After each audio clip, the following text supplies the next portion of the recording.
Em 2025, o brasileiro médio trabalhará 151 dias apenas para pagar impostos. Repetindo, 151 dias. Isso é o equivalente a trabalhar de 1º de janeiro até o dia 31 de maio, de graça. 5 meses do seu esforço, do seu tempo, da sua vida, que são transferidos diretamente para o governo antes que você tenha qualquer poder de decisão sobre eles. Isso não é uma estimativa, é um dado do impostômetro. A maioria das pessoas sente esse peso, mas não entende o mecanismo por trás dele. Elas acreditam que todos estão no mesmo barco. Isso é um erro fatal. Existe um sistema tributário para a classe trabalhadora e existe um sistema completamente diferente para a elite. E a diferença entre eles é a diferença entre a estagnação e a riqueza. Neste dossiê, vamos ignorar a política e focar na matemática e na lei. Eu vou te provar como o sistema foi desenhado para extrair o máximo de você e como os ricos usam o próprio livro de regras do governo para anular esse efeito. O problema central não é apenas que os impostos são altos, é que a tributação sobre o trabalho no Brasil é brutalmente mais elevada e mais eficiente do que a tributação sobre o capital. O sistema é projetado para punir quem vende seu tempo por um salário e recompensar quem controla os meios de produção e os ativos financeiros.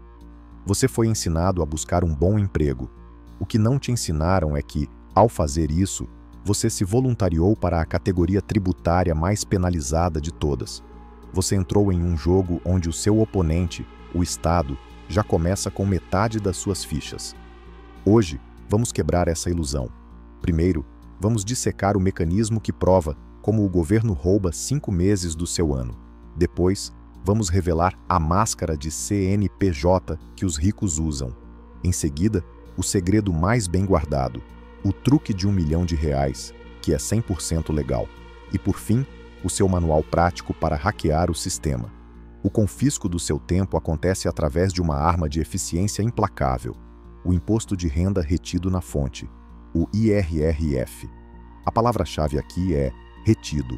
Significa que seu empregador é legalmente obrigado a atuar como um agente da Receita Federal.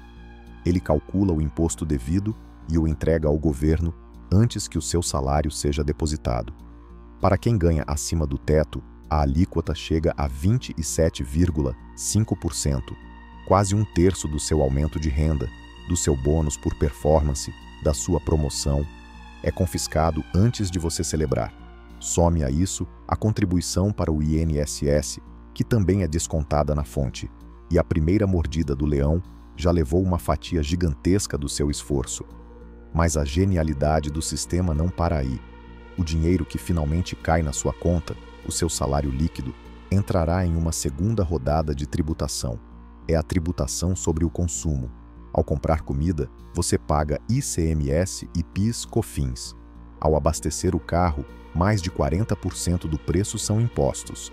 Ao comprar um videogame para seu filho, mais da metade do valor vai para o governo. Esses são os impostos invisíveis.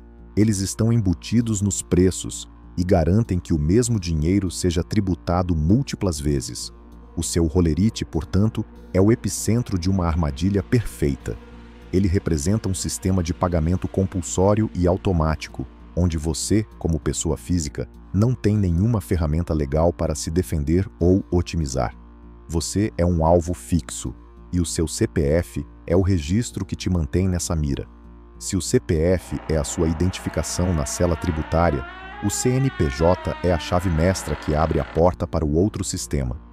Os ricos e as pessoas que estão em processo de enriquecimento entendem a regra mais fundamental do jogo. Você nunca deve operar financeiramente como um indivíduo exposto. Você opera através de um avatar, uma entidade legal criada especificamente para te proteger e te dar vantagens. Essa entidade é a sua empresa, é a máscara de pessoa jurídica. Por que essa máscara é tão poderosa? Porque ela muda a equação fundamental do imposto. Como pessoa física, você é taxado sobre a sua renda bruta, com deduções mínimas. Como pessoa jurídica, sua empresa é taxada sobre o lucro líquido. E a diferença entre essas duas palavras, bruto e líquido, é um abismo de distância. Lucro é o que sobra depois de todas as despesas necessárias para gerar a receita. E a lei permite que a sua empresa deduza uma lista enorme de custos operacionais. Pense nisso: o carro que você usa para visitar clientes, o combustível, o seguro, a manutenção, o computador de última geração que você precisa para trabalhar, o aluguel de um escritório, as viagens de negócios, as despesas com marketing e publicidade, os salários dos funcionários, que podem incluir o seu próprio prolabore. Tudo isso, dentro da lei, é considerado um custo para gerar receita e, portanto, é abatido antes que o imposto seja calculado. É como ter um passaporte para um país com leis diferentes. Neste novo país, seus gastos estratégicos para crescer não são apenas custos, são escudos fiscais.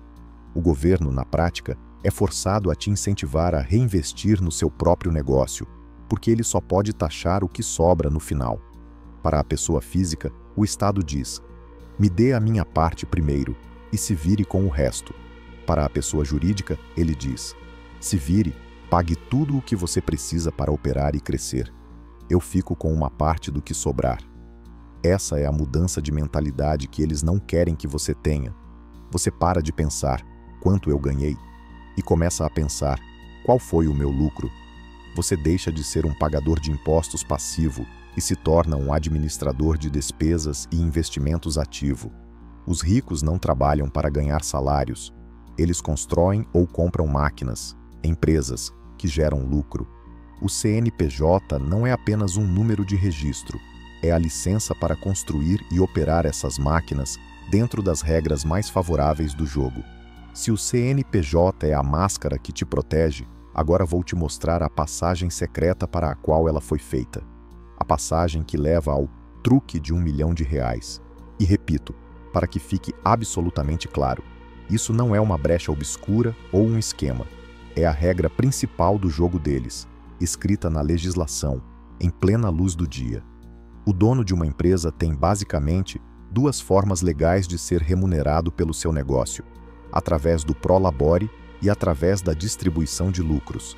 E é fundamental entender a diferença. O prolabore é o salário do dono. É uma retirada mensal fixa. Sobre este valor incidem impostos pesados, como o INSS e o imposto de renda na fonte, de forma muito similar a um salário CLT. Por isso, os donos de negócios inteligentes mantêm o valor do seu prolabore no mínimo estratégico possível. Eles sabem que não é aí que está a riqueza. A verdadeira fortuna, o verdadeiro truque, está na segunda opção, a distribuição de lucros e dividendos. E aqui, peço que você respire fundo e preste atenção. No Brasil, o lucro que uma empresa, seja do Simples Nacional ou lucro presumido, apura, depois de já ter pago seus impostos corporativos, pode ser transferido integralmente para a conta da pessoa física do sócio, com alíquota zero de imposto de renda. Vamos colocar isso em números para você entender o tamanho do abismo. Cenário 1. Um executivo de alto escalão, funcionário CLT, que recebe um salário anual de R$1 milhão, com a alíquota de 27,5% de IRRF, mais os descontos de INSS, ele verá bem mais de R$300 mil desse valor serem confiscados antes mesmo de ele poder pagar suas contas. Seu dinheiro líquido na conta será de aproximadamente R$700 mil. Agora, cenário 2.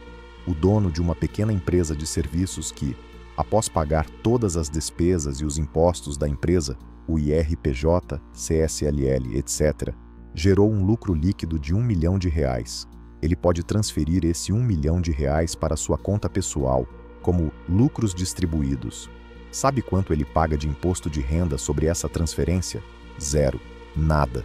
Ele recebe o R$1 milhão integralmente. Essa é a jogada. Não é um crime.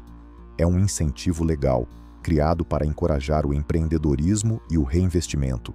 A lógica do governo é que o imposto já foi pago pela empresa, mas na prática, essa regra cria uma via expressa para o acúmulo de capital para quem sabe usá-la, enquanto mantém o trabalhador assalariado na via lenta, esburacada e cheia de pedágios. Este é o segredo mais bem guardado e, ao mesmo tempo, o mais público de todos. É a principal razão pela qual os ricos parecem pagar pouco imposto. Não é porque eles sonegam, é porque a fonte de renda principal deles é legalmente isenta. Como você começa a jogar este novo jogo? Com seu primeiro hack. Hack 1. O cavalo de Troia da renda extra. Você tem um bico? Oficialize-o. Abra um MEI. Custa quase nada e leva minutos. Com um CNPJ, você cria um cavalo de Troia no sistema e começa a operar, em microescala, com as regras do outro tabuleiro. Hack 2. A alquimia da despesa. Com seu CNPJ, pense como um alquimista. Este gasto é um custo ou um investimento. A gasolina, um software, um curso, tudo isso pode legalmente se transformar em despesa da sua empresa de um homem só, reduzindo a base de cálculo do seu imposto. Hack 3. O primeiro escudo. Mesmo como pessoa física, use os escudos que o sistema oferece. Abra conta em uma corretora. Estude investimentos com isenção de imposto de renda que os ricos usam. LCI, LCA, CRI, CRA. Ao comprar um, você está dizendo ao leão: nesta parte, você não toca. Hack 4. A arma definitiva, o conhecimento. Dedique 1 hora por semana para estudar o sistema tributário. Leia sobre regimes de tributação. O conhecimento é a única arma que, uma vez adquirida, ninguém pode tirar de você. O sistema foi desenhado para te fazer sentir pequeno e impotente. Eles contam com a sua ignorância. Mas hoje, você recebeu o manual. Você sabe que o imposto não é um destino, é um jogo. Se este dossiê te deu uma arma para lutar, sua primeira ação de rebeldia é clicar no gostei, para que este conhecimento se espalhe. E inscreva-se para se juntar a um exército que decidiu jogar para vencer. Comente aqui embaixo. Qual o primeiro hack você vai implementar? A liberdade não é dada, é tomada. O conhecimento é o seu machado. O planejamento é o seu escudo. O jogo está armado, mas agora você conhece as regras. Vá e vença.